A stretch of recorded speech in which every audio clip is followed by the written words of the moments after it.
2019 সালের ডিসেম্বরের মাঝামাঝি সময়। রাত তখন একেবারে নিঝুম। অদিতি উঠল 13247 ডাউন নাইট কুইন এক্সপ্রেসে। দুর্গাপুরের ফাঁকা প্ল্যাটফর্মে টিপটিপে বৃষ্টি আর নিঃশব্দ বাতাসে তার পায়ের শব্দ প্রতিধ্বনি তুলছিল। ট্রেনে পা রাখতে একটা কর্কশ হুইসেল বাজল। ট্রেন ঝাঁকুনি দিয়ে ছুটতে লাগলো কুয়াশার মধ্যে। কোচে ঢুকতে অদিতি বুঝল কিছু একটা ঠিক নেই। টিমটিম করছে একটা হলুদ আলো, চারপাশে কেউ নেই।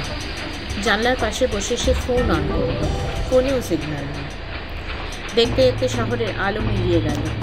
শুধু ধোয়াটে মাঠ, কালো কালো গাছ আর একটানা শব্দ, খটাস খটাস খটাস। তার মনে হলো কেউ যেন ছাদে হাঁটছে। সে করিডরে তাকিয়ে দেখে সব ফাঁকা, তবুও শব্দটা আসছে। রাত তখন প্রায় 1:13। দরজাটা ক্যাচ ক্যাচ শব্দ করে খুলে গেল। ঢুকলো এক বৃদ্ধ রেলগাড়ি। মলিন মেরুন কোট, হাতে দুলছে লণ্ঠন, মুখটা মৃত ব্যক্তির মতন সাদা। সে বলল, তুমি এই ট্রেনে কেন উঠেছ? অদিতি বলল, আমি তো টিকিট কেটেই উঠেছি। লোকটা হাসলো, বলল, কেউ টিকিট কাটে না শেষ ট্রেনের জন্য। সে হেঁটে গেল পরের কোচে। অদিতি অজানা টানে তাকে অনুসরণ করল। প্রতিটা দরজা খুলতেই একই কোচ, একই আলো, একই খালি আসন, একটা অন্তহীন লুপ যেন। দূরে কোথাও একটা হুইসেল বাজল, যেন শত শত মৃত আত্মাদের করুণ আর্তনাদ। হঠাৎ একটা গার্ড পিছনে এসে দাঁড়ালো, বলল, তোমার স্টপ চলে এসেছে, প্রার্থনা করি যেন মিস না হয়। ট্রেন থামলো। জানলার বাইরে ভেসে উঠল একটা বোর্ড, নির্বাণ হল্ট। শ্যাওলায় ঢাকা, মরচে ধরা অক্ষর, আলো নেই, মানুষ নেই। লোকটি বলল, নামো।